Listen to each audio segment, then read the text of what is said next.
James Harrison was dying on a Chicago sidewalk, and nobody cared. The 54-year-old CEO had just lost $70 million in a disastrous meeting. His mother was in the ICU after a devastating stroke, and now his body was finally giving up, surrendering to months of relentless stress. The world spun, his vision darkened, and then came the hard concrete beneath his face. People rushed past him. Some glanced over, but nobody stopped. After all, he was just another man in an expensive suit lying on the street, probably drunk or high, not their problem. Businessmen with briefcases hurried by. Women clutching designer purses averted their eyes. A couple of teenagers actually laughed. But a 7-year-old girl saw something different. Sophie Gardner was walking home from school, her red backpack bouncing with each step when she heard the sound of something heavy falling. Her blue eyes widened as she saw the man collapse. Without hesitation, her small legs ran toward him. Her school uniform fluttered as she knelt beside the stranger, her heart pounding hard but her hands steady.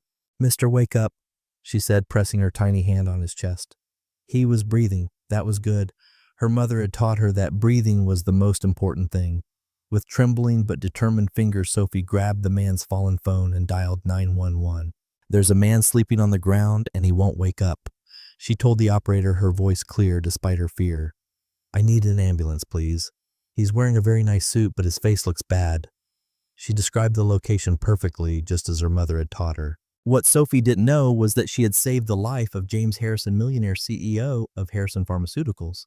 And what James didn't know yet was that this brave little girl with blue eyes was his daughter, the daughter he never knew existed, the daughter born from one perfect night 8 years ago with a woman he thought had disappeared forever. But fate had other plans, and it all began when a child decided that a stranger deserved to be saved. The August heat in Chicago was oppressive, the kind that made the asphalt shimmer and turned the city into a humid prison. 3 hours earlier, James had stood at the floor-to-ceiling windows of his corner office on the 47th floor, watching the city sprawl beneath him like a miniature model.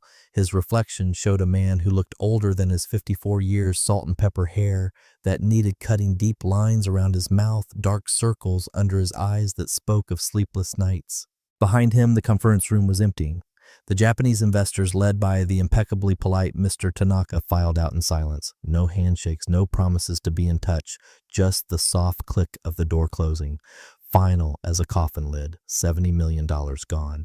The miracle drug that could have saved thousands, that could have been Harrison Pharmaceuticals' crowning achievement, would not be developed. At least, not by them, not now. James pressed his forehead against the cool glass, feeling the vibration of the building's air conditioning system humming through the window.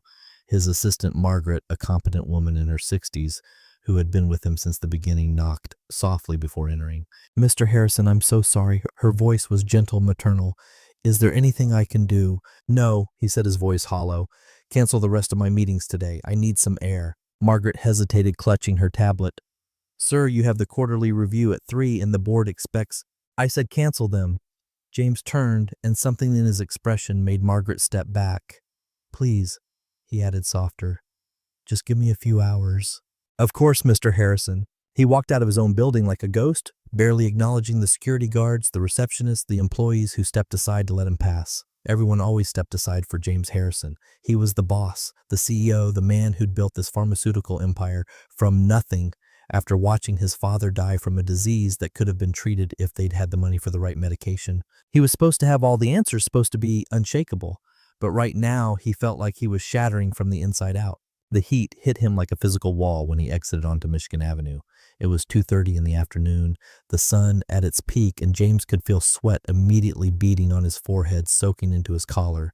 He loosened his tie, a navy silk number that his personal shopper had assured him projected confidence and authority. Right now, it felt like a noose.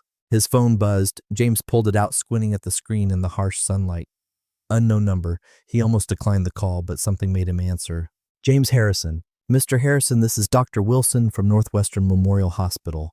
The voice was professional but urgent, the tone doctors used when they needed you to pay attention without causing immediate panic. "I'm calling about your mother, Eleanor Harrison." James's heart stopped. The world seemed to tilt sideways, the heat and the stress and the failed meeting combining into a wave of dizziness. "What happened?" The words came out as a whisper. "Your mother was brought into the emergency room approximately 45 minutes ago. She suffered an ischemic stroke. We have her stabilized, and she's currently in the intensive care unit, but Mr. Harrison, you need to come to the hospital as soon as possible." The words hit him one by one, each a hammer blow. Stroke, intensive care, as soon as possible. That last phrase was medical code for "this is serious and you should prepare yourself for the worst." I'm coming right now." James started walking, his feet moving automatically toward the parking garage 3 blocks away. "Is she conscious? Can she talk?" "She's sedated at the moment. The next 24 hours are critical. I really can't say more over the phone, but Mr. Harrison, you should come prepared to make some medical decisions." Medical decisions? That meant life and death. That meant his mother, the woman who had raised him alone after his father died, who had worked 3 jobs to put him through college, who had believed in him when no one else did, might be dying. "I understand. I'll be there in 20 minutes. James ended the call. His hand was shaking so badly that he nearly dropped the phone. He stood there on the sidewalk, people flowing around him like water around a stone, and tried to remember how to breathe. In through the nose, out through the mouth. That's what the therapist he'd seen twice and then ghosted had told him. Breathe through the panic. But he couldn't breathe.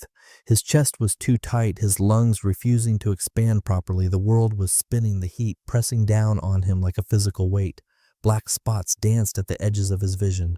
He took one step forward, then another, but his legs felt wrong, disconnected from his body. The failed meeting, his mother in the hospital, the constant pressure of being James Harrison, the weight of knowing 300 employees and their families depended on him making the right decisions every single day. It all came crashing down at once, a tidal wave of stress and fear and exhaustion that had been building for months, maybe years. James felt his knees buckle. He tried to catch himself, tried to stay upright, but his body had finally had enough. The last thing he registered before consciousness fled was the rough texture of the concrete sidewalk rushing up to meet him, and somewhere in the distance, the sound of a child's voice. The rhythmic beeping was the first thing James became aware of, then the antiseptic smell, sharp and clinical. Hospital. He was in a hospital. His eyelids felt like they were weighted with lead, but he forced them open anyway. White ceiling, fluorescent lights, a monitor tracking his heart rate. "Welcome back to the land of the living, Mr. Harrison." James turned his head to see a young doctor in a white coat standing beside his bed, checking the IV drip running into his arm. "What happened?" His voice was a croak, his throat bone dry. "You collapsed on Michigan Avenue," the doctor said. "Severe dehydration combined with exhaustion and dangerously high blood pressure. Your body essentially went on strike." He offered James a paper cup of water with a straw. "You're lucky that little girl found you and called 911. Another few minutes in this heat, with your blood pressure that high, you might not have made it." James sipped the water gratefully. "Little girl," the doctor nodded. "A 7-year-old named Sophie. She stayed with you until the ambulance arrived, kept your airway clear. Smart kid. Said her mom's a doctor and taught her what to do." James closed his eyes, trying to remember. There had been a voice, small but determined, a tiny hand on his chest, blue eyes peering down at him. Then the memory of why he had been on that street in the first place crashed over him. "My mother," he said, struggling to sit up. "Eleanor Harrison. She had a stroke. She's here somewhere. I need to see her." The doctor put a restraining hand on James's shoulder. "Easy there. You're not going anywhere just yet. We need to run a few more tests. Your blood pressure is still too high, and you're severely dehydrated. As for your mother, let me check." He made a note on his tablet. "I'll find out her condition for you." "No, I need to see her now." James tried to push himself up, but a wave of dizziness forced him back down. "Mr. Harrison, I understand your concern, but you won't be any help to your mother if you collapse again. Please give us an hour to get you stabilized. I promise I'll find out how she's doing right away." James wanted to argue, wanted to rip out the IV and storm through the hospital until he found his mother, but the room was spinning and he knew the doctor was right. He nodded reluctantly. "1 hour, then I'm seeing my mother with or without your approval." The doctor smiled slightly. "I'd expect nothing less. I'll be back shortly with news." Left alone, James stared at the ceiling, his mind racing despite his body's exhaustion. The Japanese deal was dead, his mother was possibly dying, and now he was in a hospital bed instead of taking action on either front. For a man who had spent his entire adult life in control of his company, of his emotions, of his destiny, this helplessness was almost worse than the physical symptoms. He closed his eyes, and unbidden a memory surfaced, not of the boardroom earlier that day, or of his mother's face, but of a night 8 years ago. A rare evening when James Harrison had allowed himself to be simply human. He had been in Boston for a pharmaceutical conference. Younger than only 46, but already successful, already driven. He'd given the keynote speech and afterward found himself at the hotel bar, not wanting to return to his empty room. There had been a woman, Rachel, a medical student attending the conference, brilliant, beautiful, with a laugh that made something long dormant in his chest awaken. They'd talked for hours about medicine, about healing, about the broken healthcare system. She'd challenged him, disagreed with him, made him think. And when she'd invited him up to her room, he'd gone without hesitation. One perfect night of connection in a life otherwise defined by solitude and ambition. The next morning, he'd left his number, but she never called. And in the whirlwind of running his company, he'd eventually stopped thinking about her, mostly. The memory faded as the door to his room opened again. The doctor returned, his expression carefully neutral. "I've checked on your mother, Mr. Harrison. She's stable but critical. The stroke affected the left side of her brain, which controls speech, and right side motor functions. She's currently unconscious, and they've placed her on a ventilator to assist with breathing." James felt a cold fist clench around his heart. Will she recover? The doctor's hesitation told James everything he needed to know before he even spoke. It's too early to say. The next 24 hours will be crucial. The neurologist, Dr. Gardner, is with her now. She's one of our best. Gardner. The name triggered something in James's memory, but the connection slipped away before he could grasp it. "I want to see her as soon as possible." The doctor nodded. "We'll get you stabilized, and then I'll take you to her myself." True to his word, an hour later, James was in a wheelchair being pushed toward the ICU. His protest that he could walk had been firmly overruled. His body might belong to him, but in this hospital, the doctor's word was law. The ICU was a different world. Hushed voices, the constant beeping of monitors, the soft squeak of rubber-soled shoes on polished floors. The doctor pushed James to a room at the end of the corridor and paused outside. "Prepare yourself," he said quietly. "There are a lot of machines, a lot of tubes. It can be overwhelming the first time you see a loved one like this." James nodded, steeling himself. Nothing could have prepared him for the sight of his mother, the strongest woman he knew, looking so small and frail in the hospital bed. Tubes and wires connected her to machines that breathed for her, monitored her heart-delivered medication.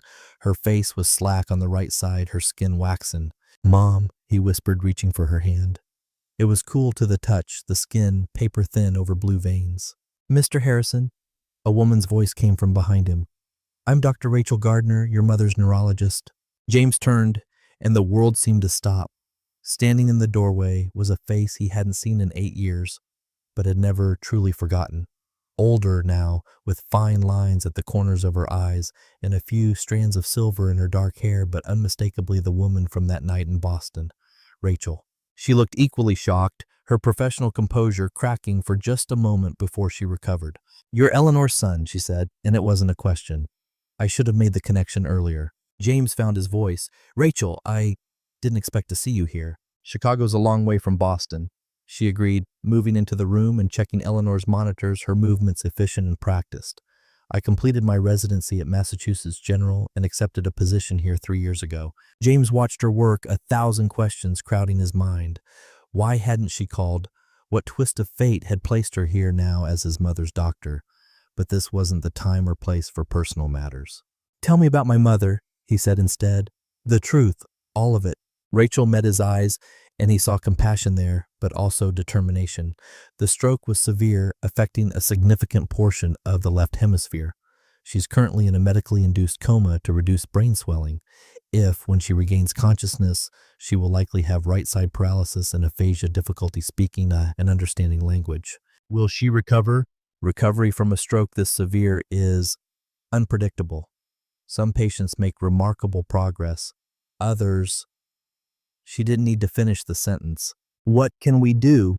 Right now, wait. Monitor. Hope the medications reduce the swelling. Make decisions as they become necessary."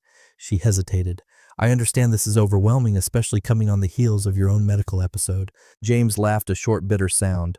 "It's been a hell of a day." Rachel's expression softened slightly. "I'm sorry about all of this. For what it's worth, your mother is getting the best possible care." "I know she is, and somehow, despite everything, he did know that.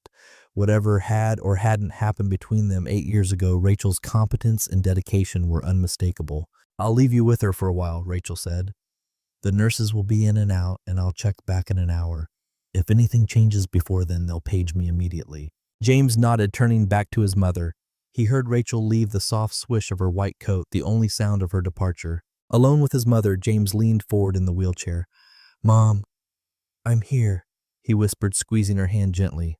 I'm not going anywhere. You fight this, you hear me? You're the strongest person I know. Always have been. Eleanor didn't respond, the ventilator continuing its rhythmic breathing for her. James sat with her in silence, memories washing over him. His mother teaching him to ride a bike, working late into the night at their kitchen table, studying for her bookkeeping certification while he pretended to sleep. The pride in her eyes when he received his business degree, the way she had rolled up her sleeves and helped him set up his first small lab in a rented warehouse space, never doubting for a moment that he would succeed. She had given everything for him, and in return, he had given her a comfortable retirement, a beautiful home, financial security. But how often had he actually visited in the past year? How many times had he canceled dinner because of a meeting?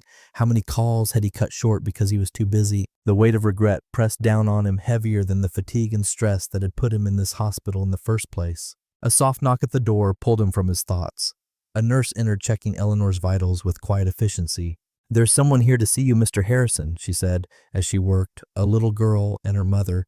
"The girl says she's the one who found you on the street. Normally we wouldn't allow children in the ICU, but Dr. Gardner made an exception. They're waiting outside if you'd like to see them." James straightened in the wheelchair. The girl who had saved his life. Sophie. "Yes, please, send them in." The nurse nodded and left. A moment later the door opened again, and there she was. Small for 7, with dark hair pulled back in a neat ponytail, wearing a school uniform with a cardigan despite the August heat. And those eyes. Startlingly blue, intelligent, observant. She approached cautiously, one small hand clutching the strap of her red backpack. Behind her came Rachel, and the pieces suddenly clicked into place in James's mind. Sophie, Rachel, 8 years. "Hello," the girl said, her voice clear and unafraid. "Are you feeling better now? You looked really sick on the sidewalk." James found himself smiling despite everything. "I'm feeling better thanks to you. You're Sophie, right? I hear you're the one who called the ambulance." Sophie nodded solemnly. "Mom taught me how to call 911 and what to say. She says it's important to know what to do in emergencies because you never know when someone might need help." James glanced up at Rachel, who was watching their interaction with an unreadable expression. "Your mom is very smart," James said, "and you were very brave. Not many kids would know what to do." "Or adults, apparently," Rachel murmured, then seemed to regret the words. "Sophie wanted to make sure you were okay. She's been worried." Sophie moved closer to the wheelchair, studying James intently. "Is this your mom?" she asked, looking at Eleanor. "Yes," James said softly. "She's sick too." "Is she going to get better?" The direct question, asked with a child's innocent bluntness, caught James off guard. Before he could formulate an answer, Rachel stepped forward. "We're doing everything we can to help her," she said, placing a hand on Sophie's shoulder. "Just like we helped Mr. Harrison." Sophie considered this, then nodded. "I hope she gets better." She turned back to James. "When I found you, you had a picture in your wallet. It fell out.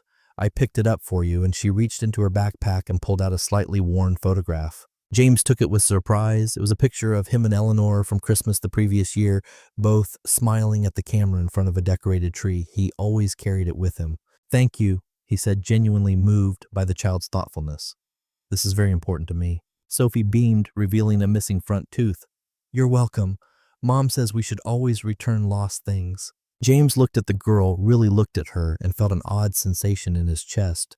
There was something familiar about her features, something beyond the fact that she was Rachel's daughter, the shape of her eyes, the determined set of her small jaw. "Sophie, why don't you go ask the nurse if Mr. Harrison can have a juice box like the one you had earlier?" Rachel suggested suddenly.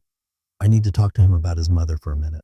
Sophie nodded importantly and headed for the door, clearly pleased to be given a mission. As soon as the door closed behind her, Rachel turned to James, her expression guarded. "I should have recognized your name immediately," she said. "Harrison Pharmaceuticals. I made the connection when I saw you, but I didn't realize you were my patient's son until they told me." "Small world," James said, still processing the coincidence. "Your daughter, she's what, 7?" Rachel met his gaze steadily. "She'll be 8 in November." The implication hung in the air between them. 8 years ago, they had spent one night together. 9 months later, a daughter would have been born. "She has your eyes," Rachel said, finally confirming the unspoken question. "The same exact shade of blue. It's unusual. Most blue-eyed children have lighter shades." James felt as if he'd been struck. "Are you saying—" "Not here." Rachel glanced at Eleanor's still form. "Not now. You have enough to deal with. We can talk about Sophie after your mother's condition stabilizes. James wanted to demand answers immediately, wanted to stand up from the wheelchair and block her path until she explained everything. But she was right. His mother was fighting for her life. And if what he suspected was true, if Sophie was his daughter, that revelation wasn't going to disappear in the next few hours. All right, he conceded, but we will talk. Rachel nodded, her professional mask slipping back into place just as the door opened and Sophie returned, proudly carrying a small apple juice box. The nurse said you can have this, she announced, presenting it to James. It helps when you're sick. And she said your blood sugar might be low, which makes people feel dizzy. James accepted the juice box, oddly touched by the simple gesture. Thank you, Sophie. That's very thoughtful. Sophie smiled again, and James was struck by how open and trusting her expression was. If she was indeed his daughter, he had missed 7 years of that smile, 7 years of her life. We should go, Rachel said, checking her watch. Sophie has homework and I have rounds to finish. She turned to James. I'll be back to check on your mother in an hour. The nurse can help you back to your room when you're ready. James nodded, not trusting himself to speak. As they turned to leave, Sophie paused at the door and looked back. I hope your mom wakes up soon, she said. It's scary when people are asleep and won't wake up, but doctors can help.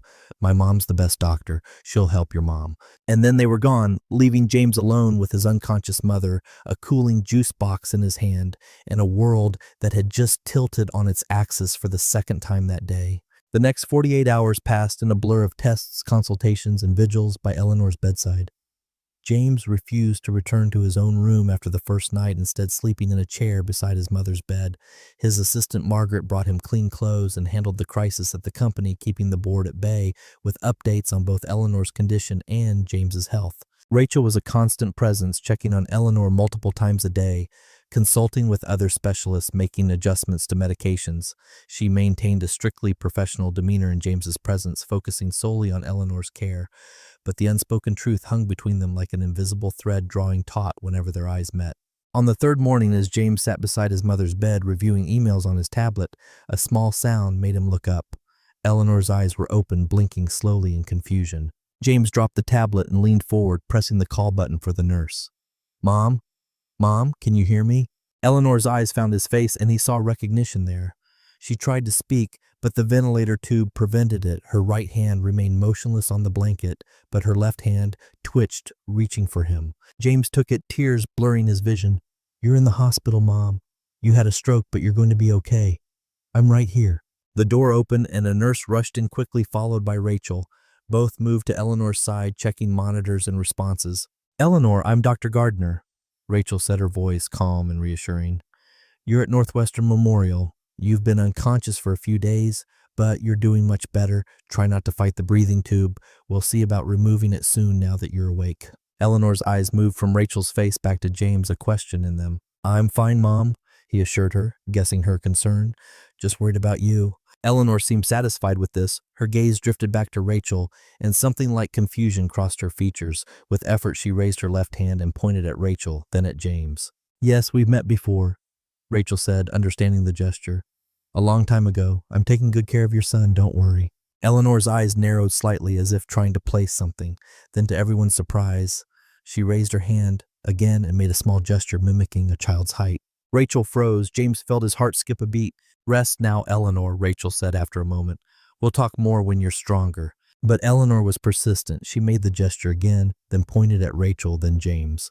Her meaning was unmistakable. Yes, Rachel said finally, her voice barely audible. Yes, you're right. Eleanor's eyes widened and she squeezed James's hand with surprising strength. She looked at her son, a clear message in her gaze. You have a child. James could only nod, still processing the confirmation himself. A small smile curved Eleanor's lips, and then her eyes drifted closed again, the effort of awakening having exhausted her. This is a very good sign, the nurse said, checking Eleanor's vitals. Her responses are excellent for someone who's been through what she has. Rachel nodded in agreement, though her attention seemed divided. I'll order another set of scans now that she's regained consciousness. The ventilator can probably come out later today if her breathing remains stable. James hardly heard them. His mother knew. Somehow she knew about Sophie, and she seemed happy about it. After the nurse left, Rachel lingered, checking Eleanor's charts with unnecessary thoroughness. How did she know? James asked quietly. About Sophie. Rachel sighed, finally meeting his eyes. She's met her, Sophie and I, about 6 months ago. James stared at her, shock giving way to confusion. What, how? It wasn't planned, Rachel said, setting down the chart. I was leaving work, and I saw your mother in the hospital garden. She was alone looking at the flowers. Something about her reminded me of you, though I didn't make the full connection at the time. Sophie was with me that day. She ran ahead and started talking to Eleanor the way she does with everyone. Rachel smiled slightly at the memory. They hit it off immediately. Eleanor mentioned her son showed Sophie pictures on her phone. That's when I realized who she was, who you were. I should have walked away then. But, Sophie loved her. They started talking about butterflies of all things. Eleanor knows a lot about monarch migration patterns. She used to be a science teacher before my father died, James said automatically. She gave it up to work more lucrative jobs to support us. Rachel nodded. Sophie begged to visit her again, so we did every few weeks. Eleanor never mentioned you by name, and I never told her who I was, who Sophie might be, but I think she suspected. She's very perceptive. James tried to imagine it, his mother Sophie and Rachel meeting secretly in the hospital garden, all while he was busy running his company unaware. Why didn't you tell me? He asked, his voice low. 8 years ago, about the pregnancy. Rachel glanced at Eleanor's sleeping form, then back at James. Not here, she said. When she's more stable, when you're more stable, we'll talk, I promise. James wanted to argue, wanted to demand answers now, but he was exhausted emotionally and physically, and his mother needed rest. All right, he conceded for the second time, but soon. Rachel nodded and turned to leave. At the door, she paused. For what it's worth, I was going to tell you. That day in the garden, I decided Sophie deserved to know her father. I was making plans to contact you when, she gestured at the hospital room, when all this happened. She left the door closing softly behind her, leaving James alone with his sleeping mother and the knowledge that somewhere in this hospital was a little girl with his eyes who had saved his life without knowing he was her father. Later that afternoon, as promised, the ventilator was removed from Eleanor's throat. Her voice was raspy from disuse, and she struggled to form words, the stroke having affected her speech center. But she managed 2 words clear enough for James to understand. Find her. James knew exactly who she meant. I will, Mom. Rest now. Eleanor shook her head stubbornly, a glimpse of her old determination shining through. Now, she insisted. Go. James hesitated. I don't want to leave you. Eleanor made a shooing motion with her left hand. Waiting? 7 years?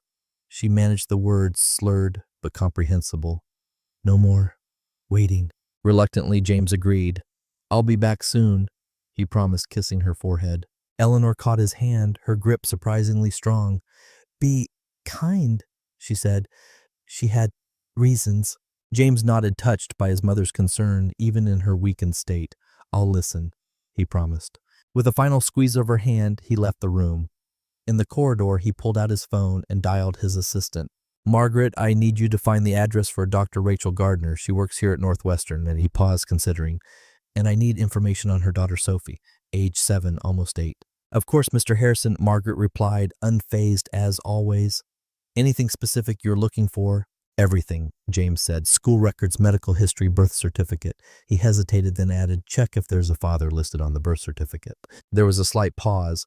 I see, Margaret said, her tone neutral. I'll have the information for you within the hour. Thank you, Margaret. James ended the call and headed for the hospital cafeteria. He needed coffee and time to think. He had a daughter who had saved his life without knowing who he was, a daughter he had missed 7 years of, and he had no idea what to do about it. True to her word, Margaret called back within the hour. James had found a quiet corner of the cafeteria away from the few other visitors seeking respite from hospital rooms. I have the information you requested, Margaret said. Dr. Rachel Gardner lives at 742 Oakwood Avenue, a townhouse in Lincoln Park. Sophie Elaine Gardner attends Lakeside Academy, where she's entering 2nd grade this fall. She's an excellent student according to their records. No significant medical history aside from the usual childhood immunizations and checkups. James absorbed this, focusing on the middle name. Elaine. His mother was Eleanor Elaine Harrison. The connection couldn't be coincidental. And the birth certificate, father is listed as unknown, Margaret said. But there's something else you should know. I took the liberty of running a background check on Dr. Gardner. She's highly respected in her field, published in several major neurological journals. No red flags whatsoever. But there is one interesting detail. Sophie's medical expenses are paid through a trust fund established shortly after her birth. The benefactor is anonymous, but the trust was set up through Westfield and Associates. James frowned. The law firm that handles my mother's estate planning. Precisely, Margaret confirmed. It appears your mother has been providing financial support for Sophie for years. The pieces clicked into place. His mother had known about Sophie long before the chance meeting in the garden. Had she been keeping tabs on Rachel all these years? Had she sought them out deliberately? Is there anything else you need, Mr. Harrison? Margaret asked when he didn't respond. No, that's all for now. Thank you, Margaret. James ended the call and sat staring at his now cold coffee. His mother, the woman who had dedicated her life to giving him every opportunity, had been secretly supporting his child. A child he hadn't known existed. The weight of lost time pressed down on him. 7 years of first steps, first words, first days of school, gone.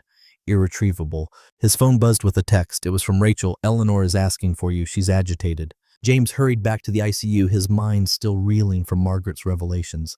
When he arrived at his mother's room, he found Eleanor sitting up slightly, her eyes alert despite her obvious fatigue. Rachel stood beside the bed adjusting the IV. There you are, Rachel said, relief evident in her voice. She's been asking for you and Sophie. I've tried to explain that Sophie's at her after-school program, but Eleanor's left hand reached for James. Found her, she asked, her speech still slurred but clearer than before. James took his mother's hand. Not yet, Mom, but I will. Eleanor frowned, clearly dissatisfied with this answer. She looked at Rachel. Bring Sophie, please. Rachel glanced at James uncertainly.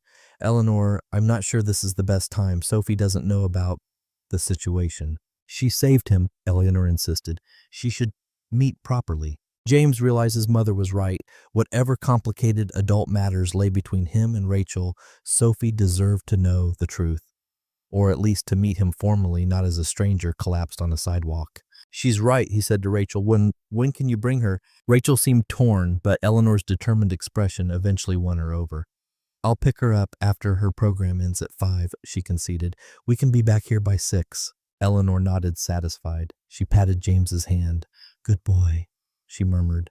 And despite everything, James found himself smiling at the maternal approval. Rest now, Rachel instructed Eleanor. You need to conserve your energy. Eleanor nodded obediently, her eyes already drooping. Within moments, she was asleep again, her breathing steady and unlabored. Rachel beckoned James into the corridor, closing the door softly behind them. This isn't how I wanted this to happen, she said, her voice low. Sophie doesn't know anything about you. I was going to prepare her, explain things gradually. I understand, James said, surprised to find that he did. We can take it slowly, just a casual introduction tonight. But Rachel, we do need to talk about everything. Rachel nodded, resignation in her eyes. Tonight after Sophie goes to bed, I'll have my neighbor stay with her and I'll come back here. I appreciate that. Don't thank me yet, Rachel said, a hint of warning in her tone. You don't know the whole story. She checked her watch. I need to finish my rounds. I'll see you at 6. As she walked away, James found himself wondering what the whole story could possibly entail. What reason could be good enough to keep a father from his child for 7 years? What possible justification could there be for such a profound deception? But as he returned to his mother's bedside, watching her sleep peacefully, he reminded himself of her words. Be kind. She had reasons. And for his mother's sake, if not for Rachel's, he would try to keep an open mind. The next few hours crawled by. James alternated between sitting with his mother, answering urgent emails, and pacing the corridor outside her room.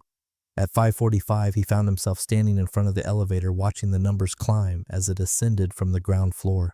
When the doors opened, Sophie emerged first, her school backpack replaced by a smaller purple bag. She wore jeans and a t-shirt with a butterfly pattern, her dark hair loose around her shoulders. Behind her came Rachel, looking tired but composed in casual clothes rather than her doctor's coat. Sophie spotted James immediately and waved enthusiastically. Hello again, Mr. Harrison. Is your mom awake? Mom said she wants to see me. I brought her a card I made in art class today. James found himself smiling at her boundless energy. Hello, Sophie. Yes, my mother is very excited to see you. She's been asking for you all afternoon. Sophie beamed, clearly pleased by this. I like your mom. She knows a lot about butterflies, even more than my science teacher. Rachel placed a hand on Sophie's shoulder. Remember what we talked about in the car? Mrs. Harrison is still recovering, so we need to be calm and quiet and not stay too long. Sophie nodded solemnly. I'll be super quiet, she promised, lowering her voice to a theatrical whisper that was barely any quieter than her normal tone. James led them to Eleanor's room, his heart beating faster with each step. This was his daughter. his child. The reality of it was still sinking in, still reshaping his understanding of his place in the world. Eleanor was awake, sitting up slightly against her pillows. Her right side remained motionless, but her left hand raised in greeting as they entered. Her face lit up at the sight of Sophie, a smile transforming her tired features. "Sophie," she said, her voice raspy but warm. "Sweet girl." Sophie approached this bed without hesitation, extracting a homemade card from her purple bag. "I made this for you, Mrs. Harrison. It has butterflies on it because I know you like them." Eleanor took the card carefully with her left hand, examining the colorful construction paper creation with genuine delight. "Beautiful," she declared. "Thank you." Sophie climbed onto the chair next to the bed, settling in as if for a visit with a favorite grandmother. "Are you feeling better? Mom says you had a stroke, which is when blood can't get to parts of your brain properly. She says you're very strong for someone your age." James winced at the blunt assessment, but Eleanor chuckled, a rusty sound. "Very strong," she agreed. "Like you." Sophie tilted her head. "I'm strong too. I can do 5 monkey bars in a row now." "Very impressive," Eleanor said. Her gaze shifted to James standing awkwardly at the foot of the bed, then to Rachel, hovering near the door. "Come closer," she instructed them both. "Family should be close." The word family hung in the air. Sophie looked up confused. "Are we family?" she asked Eleanor. "Like cousins or something?"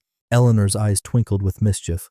"Or something," she said, her speech becoming clearer with practice. She pointed at James. "Look, at his eyes. His—" Sophie turned to study James, who found himself holding his breath under her scrutiny.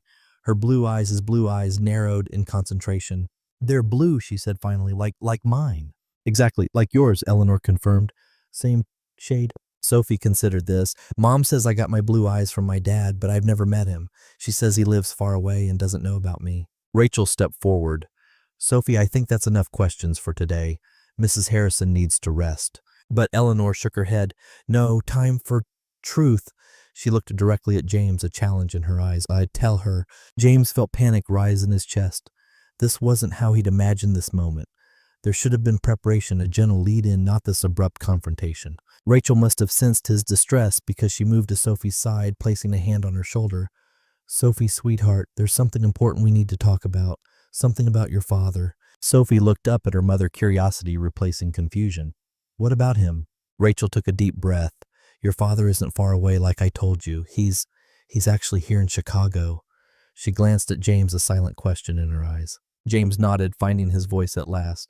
"Sophie," he said, moving closer to the bed, I think I might be your father." Sophie's eyes widened, darting from James to her mother and back again.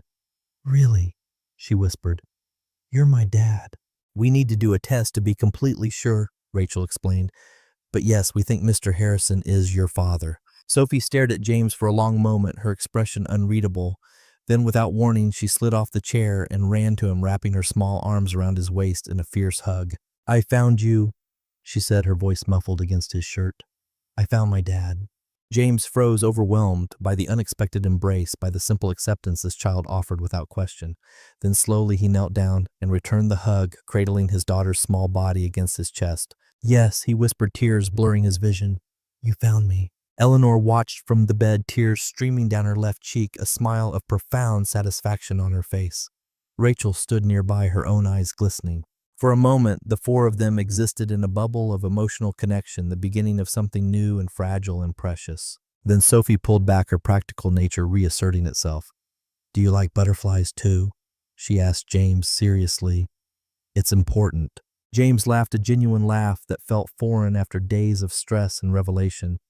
"I don't know much about them," he admitted, "but I'd love to learn." Sophie nodded, satisfied with this answer. "I can teach you. I know all about monarchs and swallowtails and painted ladies."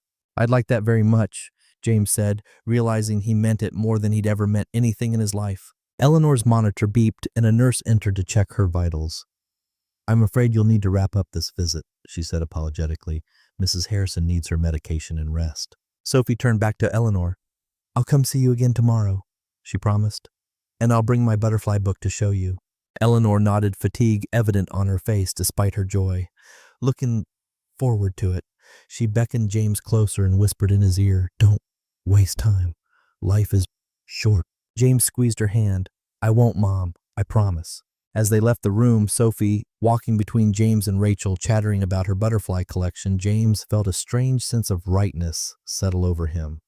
The business crisis, his own health scare, even his mother's stroke, all of it had led to this moment, to the discovery of a daughter he never knew he had. A daughter who had saved his life in more ways than one. Outside the hospital in the warm evening air, Sophie looked up at him, her expression suddenly serious. "If you're my dad, does that mean I'll get to see you sometimes? Like on weekends or something?" James glanced at Rachel, uncertain how to answer. This was uncharted territory for all of them. "We have a lot to figure out," Rachel said gently. "But yes, I think that would be a good start." Sophie nodded, satisfied, then spotted an ice cream vendor across the street. "Can we get ice cream?" she asked, the serious moment forgotten in typical 7-year-old fashion. "To celebrate finding my dad." "I think that's an excellent idea," James said, his heart lighter than it had been in years. "Ice cream is the perfect way to celebrate." As they crossed the street together, Sophie skipping ahead, Rachel fell into step beside James. "This doesn't fix everything," she said quietly. "We still have a lot to talk about, a lot to work through." "I know," James acknowledged, "but it's a start." Rachel nodded, a small smile playing at the corners of her mouth. "Yes," she agreed, "it's a start." And for now, that was enough. 1 month had passed since that fateful day on Michigan Avenue. 1 month since James Harrison had collapsed on the sidewalk and been saved by a little girl who turned out to be his daughter. 1 month of revelation, adjustment, and cautious steps towards something that resembled a family. Eleanor was recovering at Lakeshore Rehabilitation Center, making slow but steady progress. Her speech had improved significantly, though the right side of her body remained stubbornly unresponsive. James visited her daily, often bringing Sophie along after school.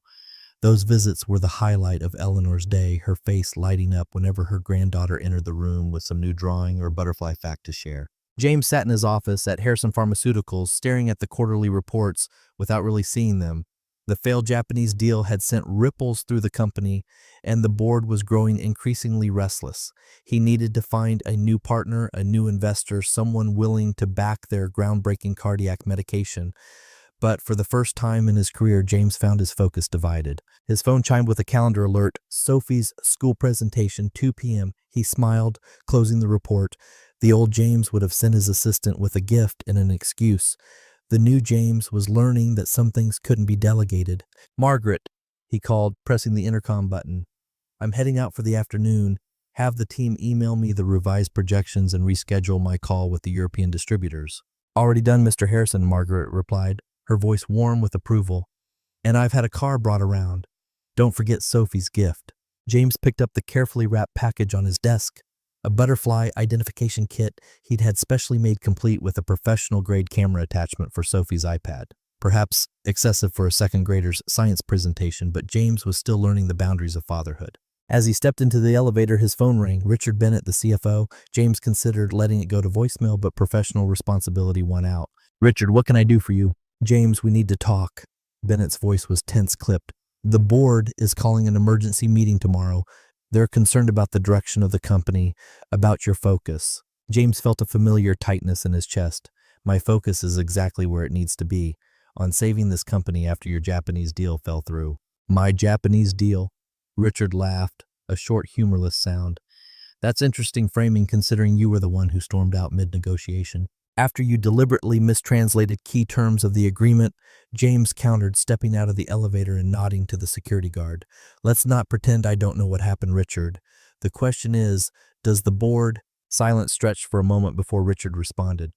"Tomorrow, 9 a.m. sharp. And James, I'd prepare for the worst if I were you. Things are changing around here." The call ended, and James slid into the back seat of the waiting town car, his mind racing. Richard Bennett had been a thorn in his side for years, always ambitious, always scheming, but lately his moves had become more aggressive, more overt, and James had been distracted, his attention divided between the company he'd built from nothing and the daughter he was just beginning to know. "Where to, sir?" the driver asked, pulling away from the curb. "Lakeside Academy," James replied, pushing thoughts of Richard and the board to the back of his mind. Today was about Sophie, everything else could wait.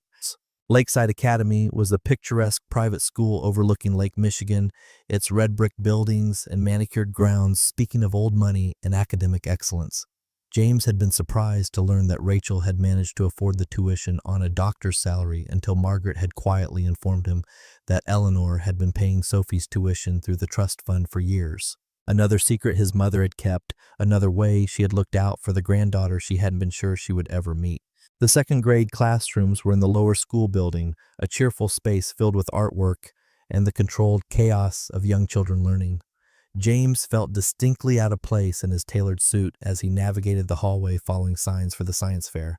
He found Sophie's classroom easily enough, recognizing her elaborate butterfly display from across the room. She stood proudly beside it wearing a lab coat that was several sizes too big, explaining the life cycle of monarchs to a group of parents. Her eyes widened when she spotted James, and she waved enthusiastically, motioning for him to come closer.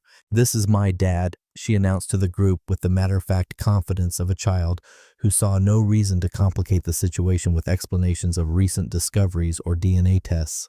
"He's going to help me tag real monarchs this summer for migration tracking." James, who had heard about this plan for the first time just now, nodded as if this had been arranged weeks ago. "That's right, Sophie's teaching me all about lepidopterology." A few parents looked impressed at the scientific term. Others glanced at James with barely concealed curiosity. News traveled fast in privileged circles, and the story of Harrison Pharmaceuticals' CEO discovering a previously unknown daughter had not gone unnoticed. "Where's your mom?" James asked Sophie quietly as the other parents moved on to the next display. "Talking to Mrs. Peterson about the field trip," Sophie replied, straightening a photo of a chrysalis. "She said to tell you she'll be right over." James nodded, taking the opportunity to really look at the display. It was impressive, showing genuine scientific understanding beyond Sophie's years. "This is incredible, Sophie. Did you do all this yourself?" Sophie beamed with pride. "Mom helped me with the mounting and the research, but I did all the drawings and wrote all the information cards myself. Did you know monarchs fly over 3,000 miles to Mexico every year, and they navigate by the position of the sun?" "I didn't know that," James admitted, genuinely fascinated by both the information and his daughter's enthusiasm for it. "That's because you've been butterfly deprived," came Rachel's voice from behind them. She approached with a smile, looking tired but content in her casual clothes. "It's practically all she talks about at home." "Mom," Sophie protested. "Dad doesn't mind. He likes learning new things." James felt a warm glow at being called Dad so naturally, as if it had always been his title. "She's right. I find it fascinating, though I've brought something that might help with your research." He handed Sophie the wrapped package. Sophie tore into it with typical 7-year-old enthusiasm, gasping when she saw the contents. A real scientist kit with a camera that can take super close-up pictures. "Thank you, thank you, thank you." She threw her arms around James's waist in a fierce hug. James returned the embrace, still getting used to the casual physical affection that Sophie dispensed so freely. Over her head, he caught Rachel's eye, worried he might have overstepped, but she just smiled and shook her head slightly as if to say, "It's fine." Their relationship had evolved into a cautious co-parenting arrangement over the past month. After that first night at the hospital, they had talked for hours, Rachel explaining her reasons for never contacting him. She had discovered she was pregnant just as James's company had secured its first major investment. She had convinced herself he wouldn't want the complication, the distraction from his meteoric rise. James had been angry, at first feeling robbed of 7 years of his daughter's life. But as Rachel had pointed out, he had spent those 7 years building his company, working 100-hour weeks, traveling constantly. Would he really have been the father Sophie deserved? The question haunted him, especially in quiet moments when he allowed himself to be truly honest. He was learning to be a father now at 54, but would he have been ready at 46? Would he have prioritized board meetings over ballet recitals, international conferences over school plays? "Dad, can we go for ice cream after the science fair?" Sophie's voice pulled him from his thoughts.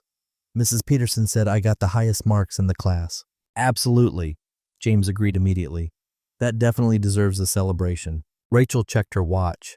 "I have to get back to the hospital for my afternoon rounds, but you two go ahead. Sophie be home by 6 for dinner, okay?" "Okay, Mom."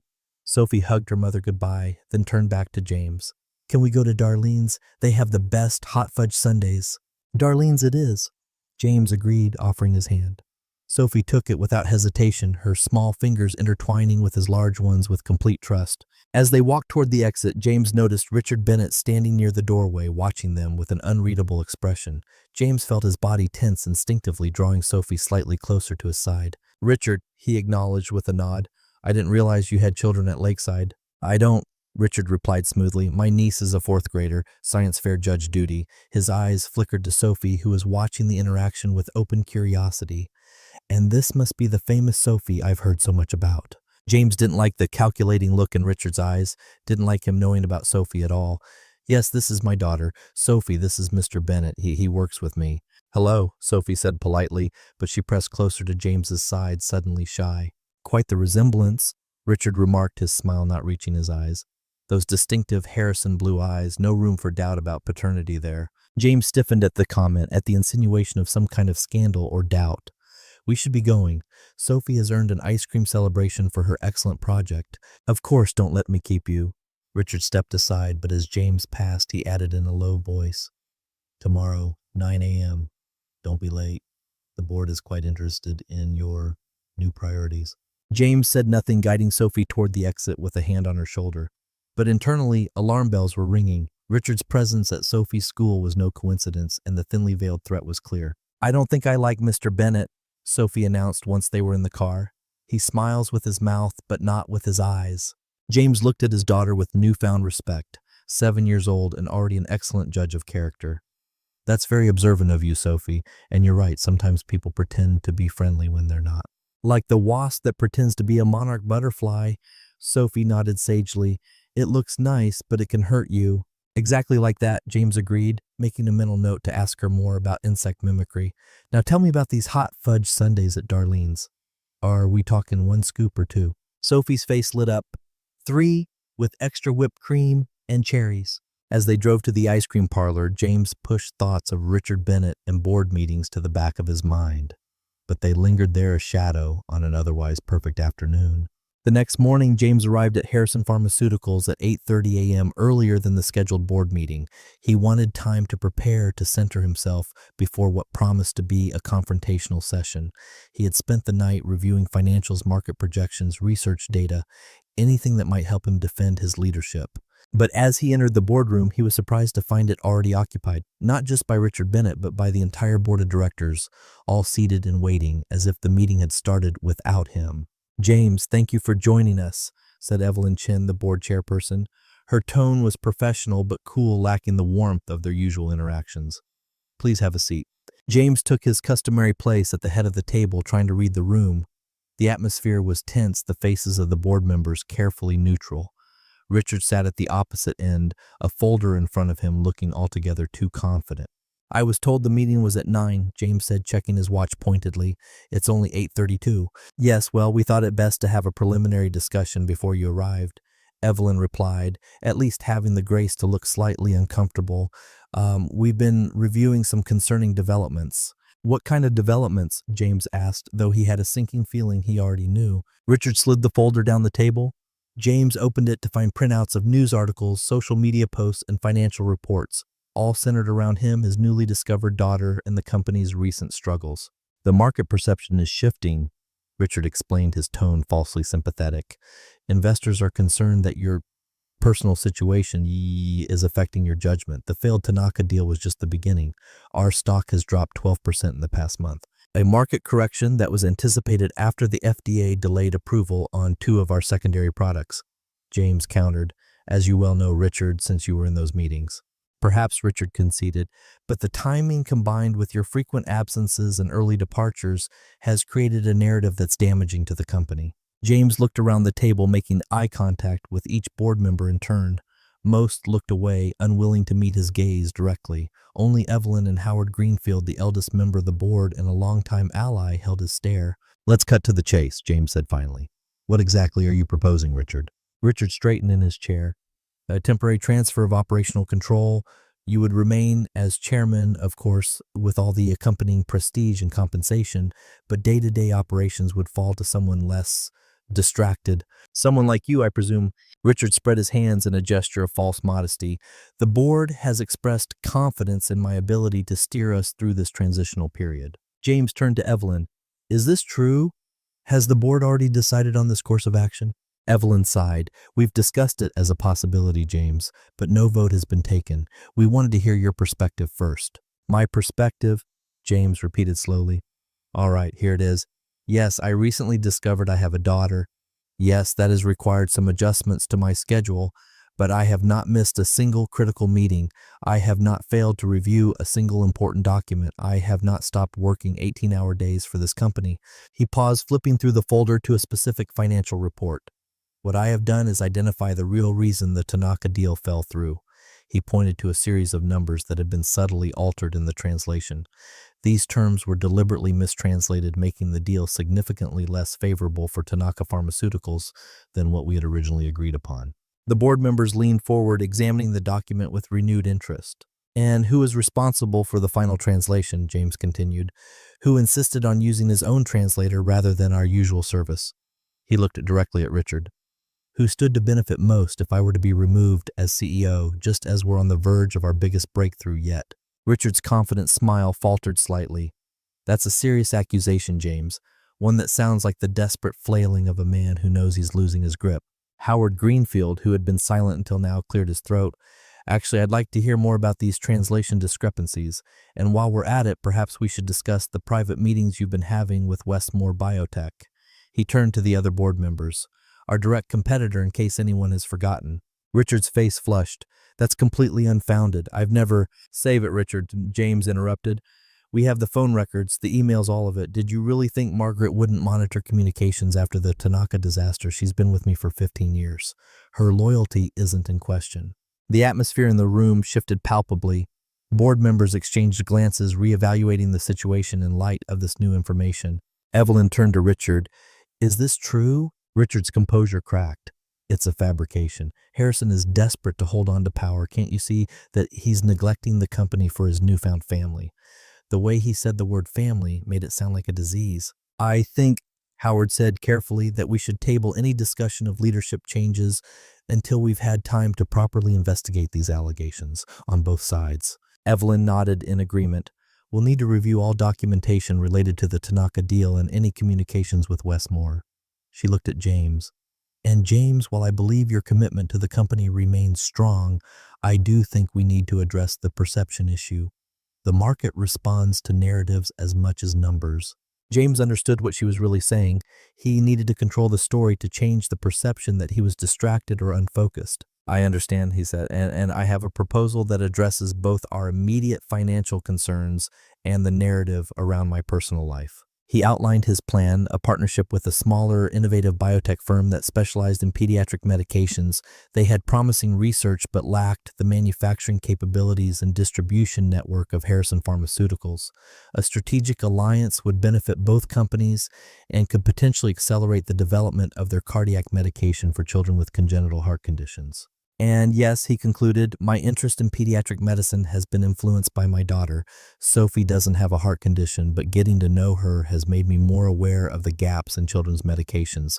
This isn't a distraction from Harrison Pharmaceuticals' mission, it's an evolution of it." The board members looked thoughtful considering his proposal. Even Richard seemed temporarily at a loss for how to counter this strategy. "I think it's worth exploring," Evelyn said finally. "Howard, would you work with James on developing this partnership concept further?" Howard nodded. "Gladly." "And as for the allegations against Mr. Bennett," Evelyn continued, "I'll personally oversee that investigation." She fixed Richard with a stern look. "I suggest you make yourself fully available and transparent during this process." Richard's face was a mask of controlled fury, but he nodded stiffly. "Of course. I have nothing to hide." The meeting concluded with a tentative victory for James, but he knew the battle was far from over. Richard would regroup, find another angle of attack, and now that he knew about Sophie, James couldn't help but worry that his daughter might somehow become a target in Richard's campaign to undermine him. As the board members filed out, Howard lingered behind. The older man had been James's mentor when he first started the company, one of the few who believed in his vision.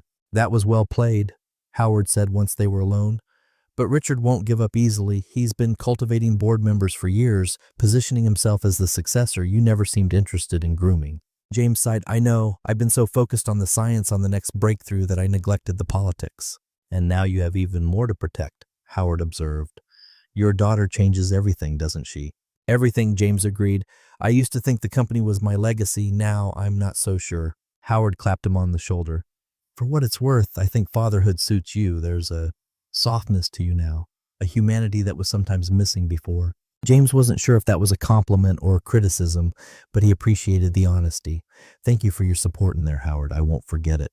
"Just watch your back," Howard warned, "and maybe consider bringing your daughter and her mother into the public narrative on your own terms before Richard finds a way to use them against you." James nodded, taking the advice seriously. Howard was right. He needed to control the story before someone else did, but that would mean bringing Rachel and Sophie further into the spotlight, something Rachel had been hesitant about.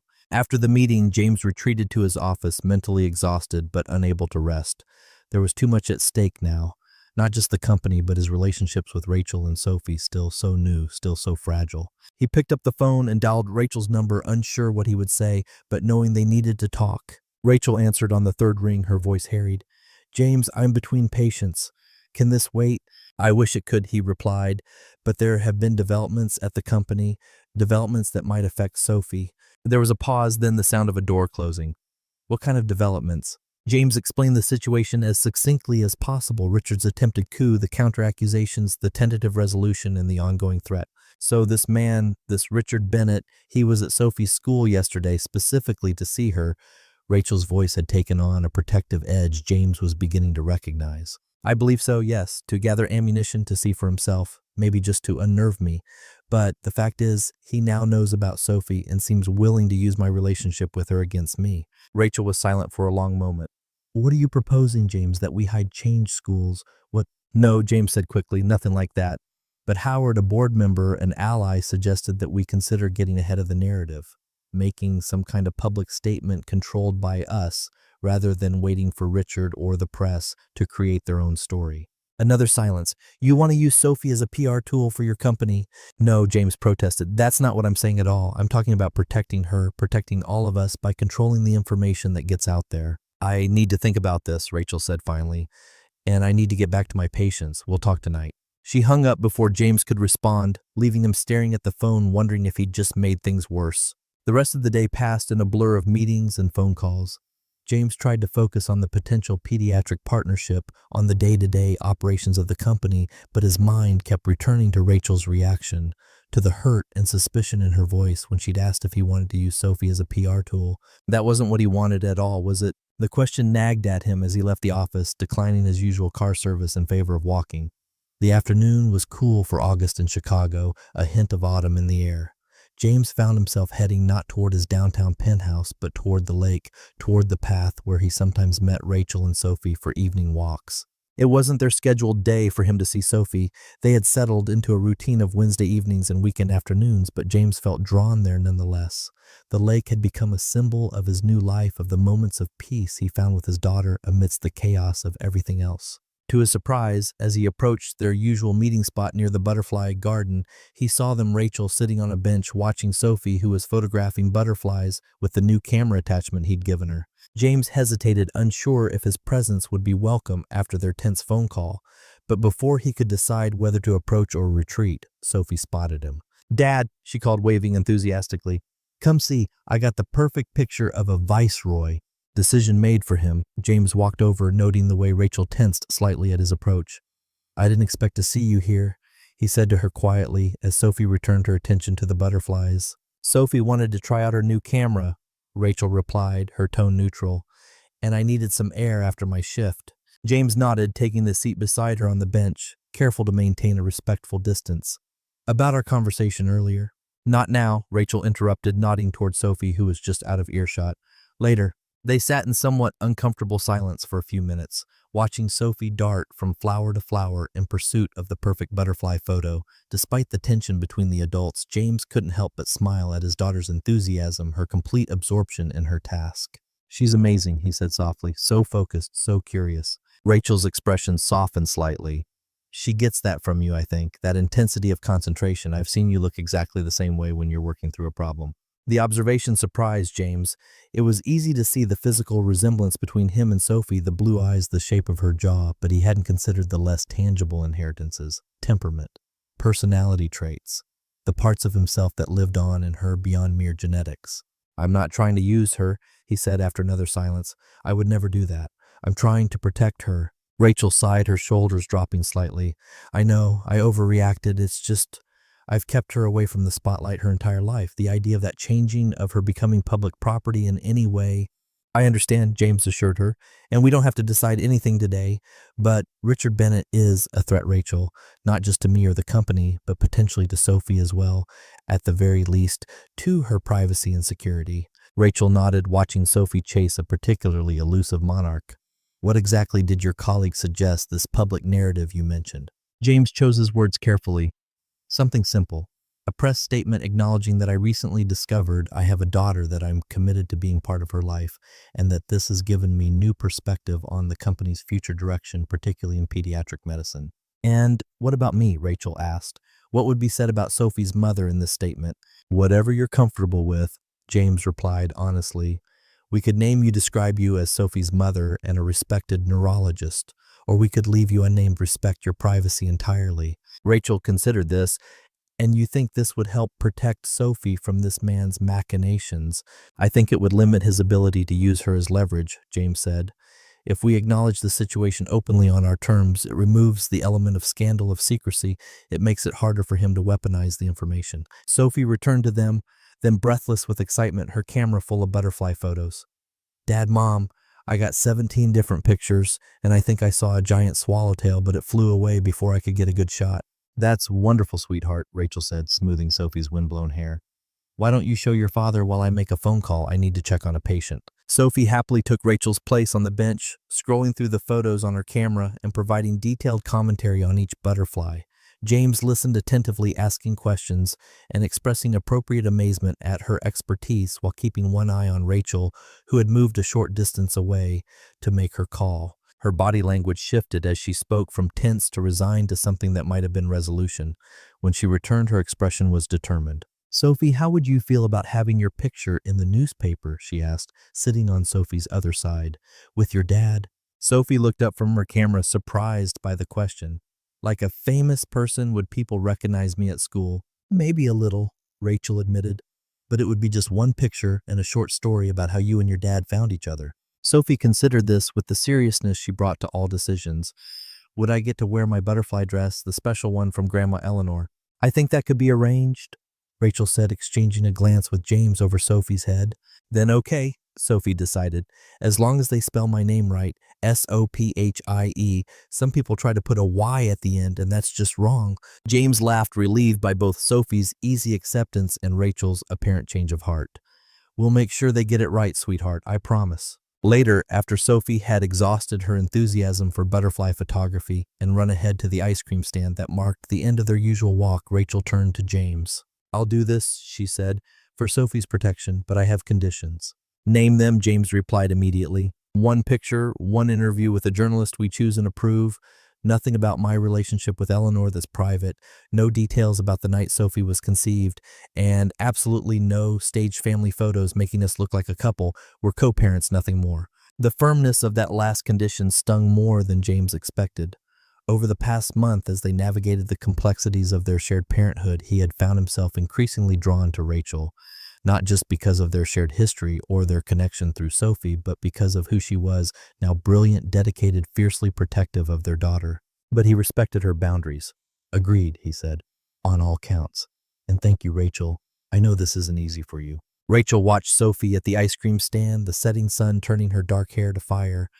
Nothing about this situation has been easy, she said quietly, but I'm trying to do what's best for her, even when I'm not entirely sure what that is.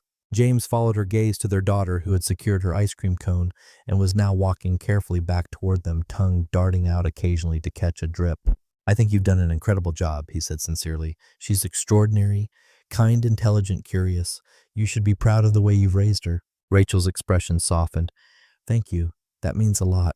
She hesitated, then added, and for what it's worth, I think you're doing well too. With her, with all of this, it can't be easy finding out you're a father at 54.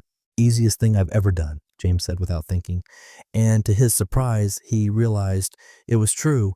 For all the complications, for all the adjustments and uncertainties, being Sophie's father felt like the most natural role he'd ever stepped into, more natural than CEO, more fulfilling than any professional accomplishment.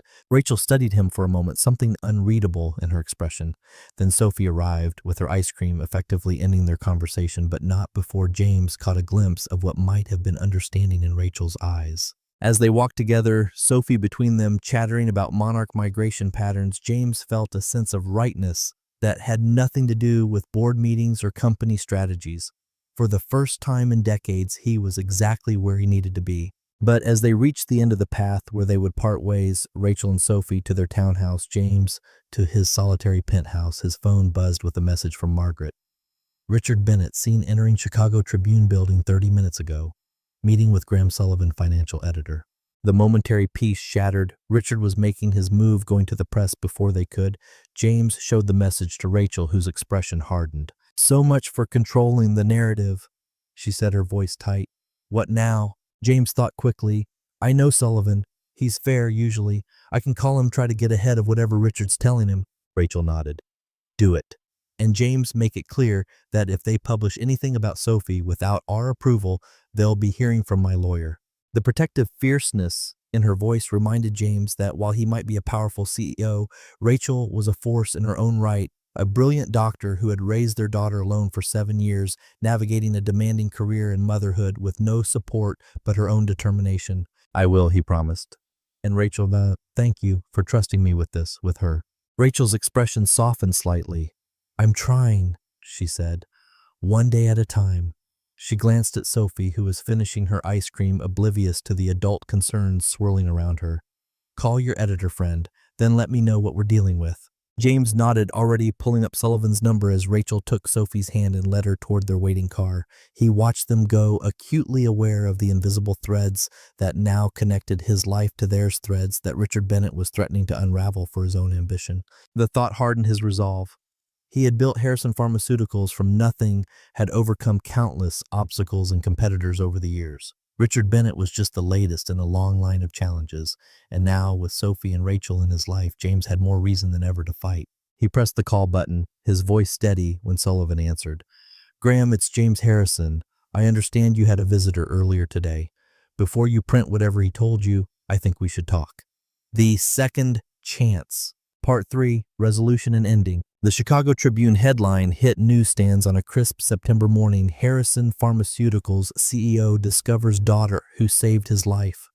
The accompanying photo showed James and Sophie in the butterfly garden by the lake, her small hand in his, both of them smiling. The article was respectful, focusing on the remarkable coincidence of their meeting and James's new initiative to develop pediatric medications. Rachel was mentioned only briefly as Dr. Rachel Gardner, a respected neurologist, at her request. James had won the first battle with Richard Bennett, getting ahead of whatever narrative the CFO had tried to plant.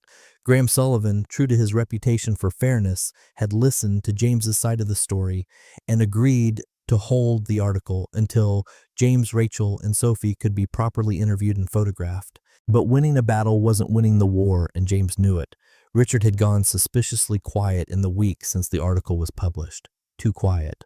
The emergency board meeting had resulted in an investigation into Richard's actions, but these things took time, and Richard had allies throughout the company. James stood in Eleanor's room at the rehabilitation center, watching his mother read the newspaper article for the 5th time. Her recovery continued to impress her doctors. Her speech was almost back to normal, though her right side remained weakened. "They captured Sophie's smile perfectly," Eleanor said, touching the photo gently. "She looks happy, James. You both do." "We are," James replied, surprised to find it was true despite everything else happening in his life. She's extraordinary, Mom. I can't believe I missed so much of her life." "You're here now," Eleanor reminded him, setting aside the newspaper. "That's what matters." She studied her son's face with the insight of a mother who knew her child's every expression. "But something else is troubling you."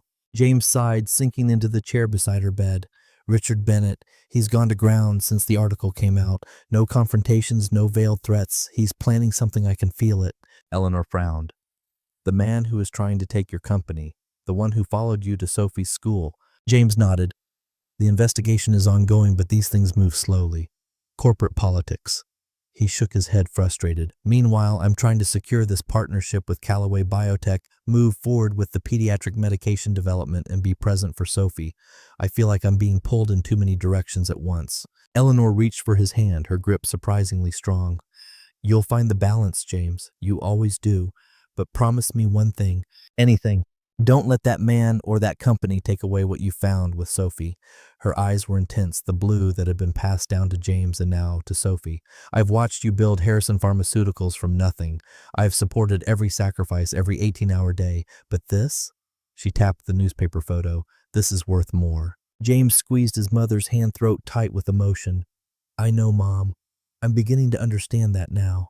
The door opened and Sophie burst in, followed by Rachel, who mouthed a silent apology for the interruption. Grandma, Sophie exclaimed, rushing to Eleanor's bedside. We brought you something. She proudly presented a small potted plant with delicate purple flowers. It's butterfly bush. We can plant it in your garden when you come home, and it will attract real butterflies. Eleanor beamed, accepting the gift with her good hand. It's beautiful, sweet girl. Thank you. Rachel approached more sedately, her doctor's eye automatically checking Eleanor's monitors and chart. How are you feeling today, Eleanor? Better every day, Eleanor replied warmly, especially now that I have visitors bearing gifts. Sophie had already climbed onto the bed, careful of Eleanor's weakened right side, and was showing her grandmother butterfly photos on her camera. Their heads bent together, dark and silver, sharing the same smile despite the lack of biological connection. Rachel moved to stand beside James, both watching the scene with affection. The article turned out well, she said quietly. Respectful, straightforward. Sullivan kept his word. He did, James agreed, though I doubt that's the end of it. Richard won't give up so easily. Rachel studied his profile, noting the tension in his jaw. What do you think he'll do next? I don't know, James admitted. That's what worries me. He's had a week to regroup to plot his next move, and he's been suspiciously absent from the office. Well, whatever he's planning, we'll handle it, Rachel said, with the calm assurance of someone who had faced down many crises in her professional life. Sophie's happy, that's what matters. The kids at school thought it was super cool that she was in the newspaper. James smiled despite his concerns. No negative reactions, no uncomfortable questions. Nothing she couldn't handle, Rachel said, pride evident in her voice. She told one boy who was asking too many questions that family's complicated, but that doesn't make it any less family. Wise beyond her years, James murmured, watching Sophie explain the difference between a monarch and a viceroy butterfly to her grandmother. She's always been that way, Rachel agreed. Sometimes I think she's the adult and I'm the child. They stood in companionable silence for a moment, the tension that had characterized their early interactions gradually giving way to something approaching friendship. Co-parenting had forced them to communicate, to find common ground, to remember what they had liked about each other 8 years ago. I've been meaning to ask, James said after a pause. Would you and Sophie like to join me for dinner at my place tomorrow night? I've been taking cooking lessons. I can almost guarantee an edible meal. Rachel looked surprised by the invitation. You cook now. James shrugged, suddenly self-conscious. I'm learning. Sophie mentioned she likes Italian food, so I've been practicing pasta dishes. I make a decent carbonara now. Rachel studied him for a moment, as if seeing a new side to him. All right, she said finally. That sounds nice. Should we bring anything? Just yourselves, James replied. Please, she had accepted. I'll take care of the rest. Their conversation was interrupted by James's phone ringing. He checked the screen. Margaret. Excuse me, I need to take this. He stepped into the hallway, an inexplicable sense of dread settling over him as he answered. Margaret, what's going on? James, his assistant's voice was tense. There's been a development. The SEC has just announced an investigation into Harrison Pharmaceuticals for alleged securities fraud and insider trading. James felt the floor shift beneath him. What, that's absurd. On what basis? Anonymous tip, apparently, claiming that you've been artificially inflating research results to boost stock prices and that you've been trading on insider information related to FDA approvals. The pieces clicked into place instantly. Richard, this has Richard written all over it. That would be my guess, Margaret agreed. The timing is too convenient, and there's more. Richard has called an emergency board meeting for this afternoon. He's saying that with an SEC investigation underway, you should step down temporarily for the good of the company. James closed his eyes, leaning against the wall for support. An SEC investigation, even a baseless one, could drag on for months, damaging the company's reputation, tanking the stock, and derailing the Callaway partnership before it even began. I'll be there in 30 minutes, he told Margaret. Start pulling together all the research, documentation, FDA correspondence, everything. And Margaret, contact Howard Greenfield. I want him there early. He ended the call and took a deep breath, trying to center himself before returning to Eleanor's room. He didn't want to worry his mother or alarm Sophie. But when he re-entered, Rachel immediately read his expression. What's happened? She asked quietly, moving away from the bed where Sophie was still engrossed in showing Eleanor her photos. James explained the situation in low tones, watching understanding, and then alarm spread across Rachel's face. He's targeting your reputation now, she said, her doctor's mind quickly analyzing the situation. An SEC investigation, even a baseless one, will follow you for years. It could impact everything, the company, your personal finances, our daughter's future, James finished grimly. If he succeeds in forcing me out, if these allegations stick in any way, the trust fund for Sophie could be affected. Everything could be. Rachel's expression hardened. What can I do? The question surprised James. He had expected concern, perhaps even anger, that this corporate battle might affect Sophie, but not this immediate offer of alliance. Nothing for now, he said. I need to go to this board meeting, try to head this off at the pass. Could you stay with Mom and Sophie, make my excuses? Rachel nodded. Of course, call me when you know more. James hesitated, then impulsively reached for her hand, squeezing it briefly. Thank you. He moved to the bed, bending to kiss Eleanor's cheek and ruffle Sophie's hair. I've got to run to a meeting, sweetheart, but I'll see you tomorrow for our pasta dinner, remember? Sophie looked up, her face falling slightly at his imminent departure, but she rallied quickly. Don't forget to make the sauce from scratch, like the YouTube video showed you, she instructed seriously. No jars. Despite everything, James laughed. No jars, I promise. He met his mother's knowing gaze. I'll be back tomorrow, Mom. Eleanor nodded concern in her eyes. She had caught the tension in his exchange with Rachel. Do what you need to do, she said. We'll be here. The board meeting was already underway when James arrived, a clear breach of protocol since he, as CEO, should have been notified first and allowed to convene the meeting himself. But protocol had gone out the window the moment Richard Bennett decided to stage his coup. James pushed open the boardroom doors to find all 12 members present, with Richard standing at the head of the table, James's rightful position. A palpable hush fell over the room at his entrance. James, Evelyn Chen greeted him, her expression troubled. We were just discussing the CC announcement. I'm sure you were, James replied, making no move to sit. And I'm sure Richard has painted a very bleak picture of my imminent arrest and the company's downfall unless he heroically steps in to save the day. Richard had the grace to look uncomfortable, but he rallied quickly. The allegations are serious, James. Securities fraud, insider trading. The board has a fiduciary responsibility to protect the company. Interesting you should mention fiduciary responsibility, James said, opening the folder he had brought with him and sliding copies of a document to each board member. Margaret has been monitoring all communications since the Tanaka debacle, as I mentioned in our last meeting. And what do you think she discovered 2 days ago? Emails from an anonymous account to the SEC containing fabricated research documents and falsified trading records, all made to look like they came from me. The board members murmured, examining the email transcripts with growing concern. And the fascinating thing, James continued, his voice deceptively calm, is that the IP address of those emails traces back to a very specific location. Care to guess where Richard's face had gone pale.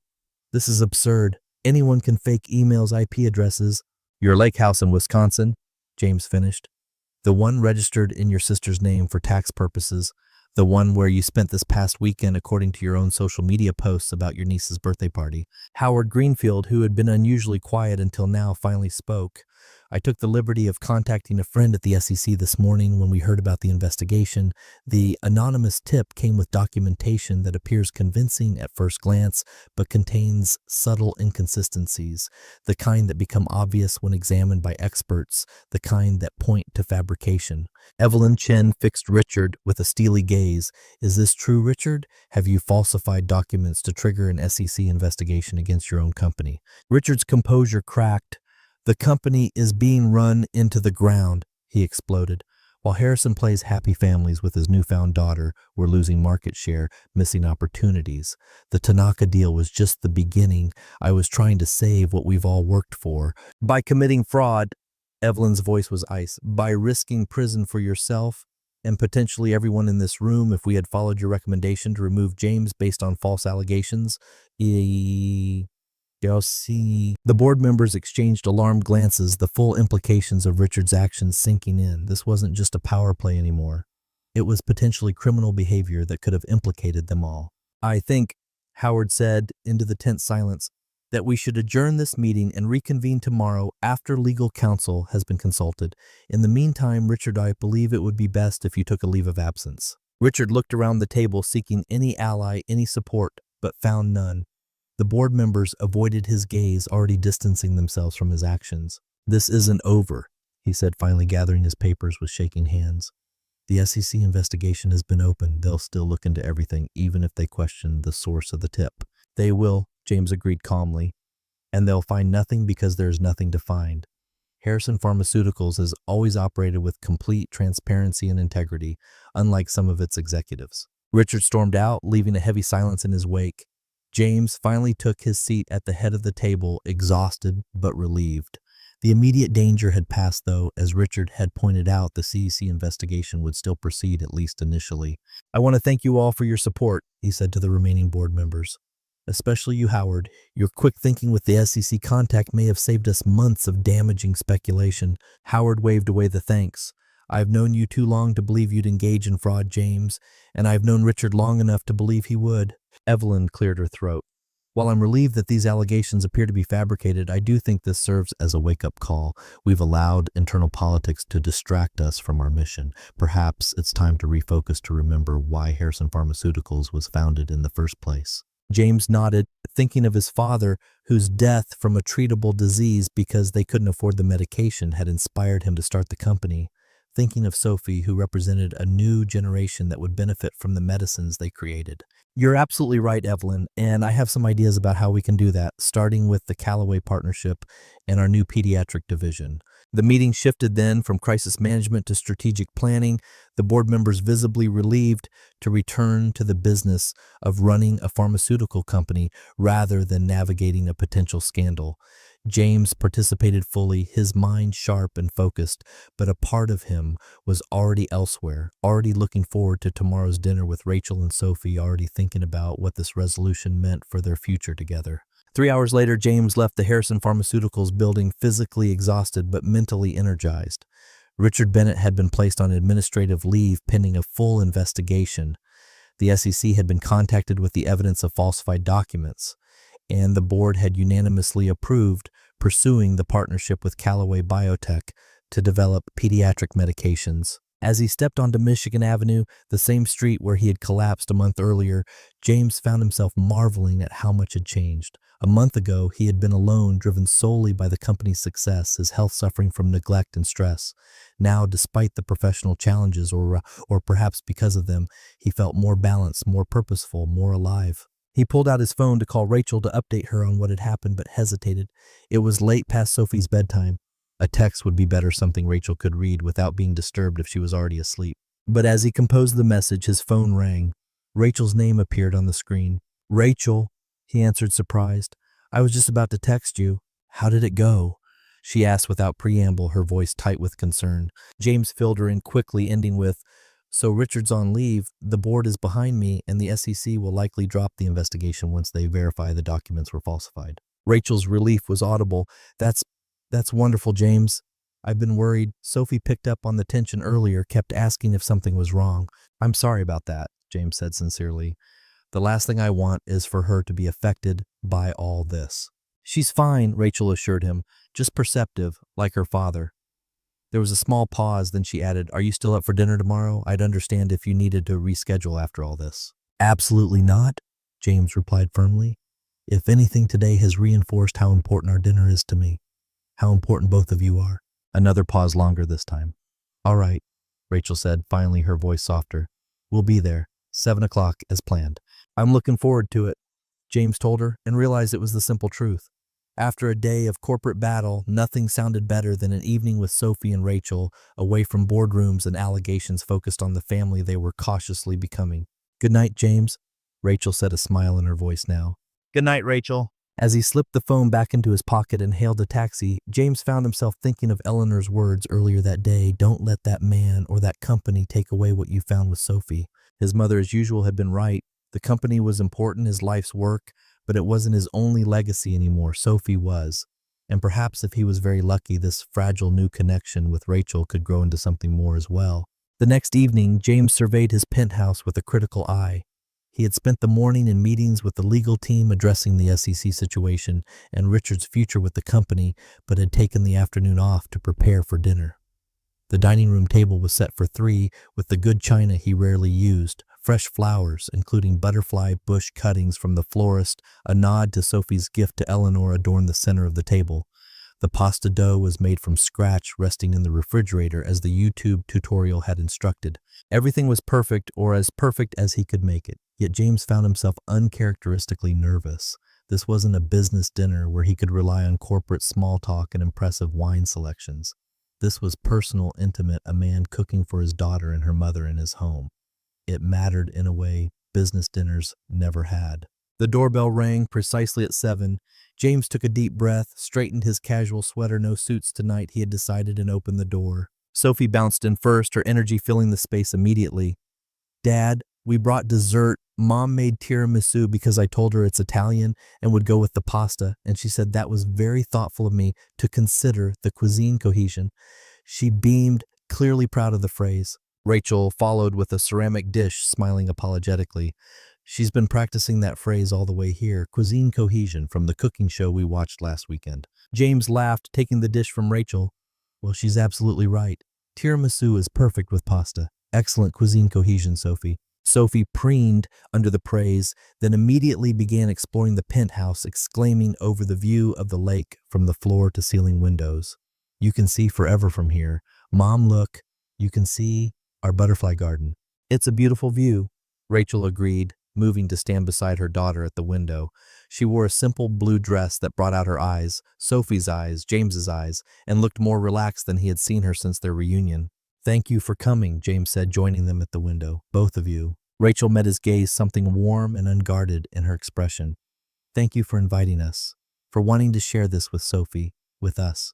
The moment stretched between them full of unspoken possibilities until Sophie tugged at James's hand. Can we start cooking? Now I want to help roll the pasta like in your video. The spell broken, James smiled down at his daughter. Absolutely. I have an apron just for you, sous chef. The next hour was filled with laughter and mess as James guided Sophie through the pasta-making process, with Rachel helping and occasionally photographing the father-daughter cooking team. The pasta wasn't perfect, a bit too thick in places, a bit too thin in others, but Sophie declared it authentic because real Italian grandmas make it by hand and it's not all the same thickness. As they finally sat down to eat, Sophie between them at the table, James found himself marveling at how natural it felt, how right. The three of them sharing a meal in his home that had never felt like much of a home until now, with Sophie's laughter echoing off the minimalist walls and Rachel's quiet presence warming the space that had always been too large, too empty. To family, he said impulsively, raising his water glass. However unexpected, however new. Rachel's eyes met his over Sophie's head, surprise giving way to understanding, to acceptance. She raised her own glass. To family, she echoed softly. Sophie, not to be left out, raised her milk glass high. To family, she declared with characteristic enthusiasm. And to pasta that's not the same thickness because it's authentic. As their glasses clinked together, James knew with absolute certainty that whatever challenges still lay ahead, the SEC investigation, the company's future, the complexities of their unconventional family arrangement, they would face them together. He had been given a second chance, not just at fatherhood, but at a fuller, richer life than he had ever imagined for himself. And he wasn't going to waste it.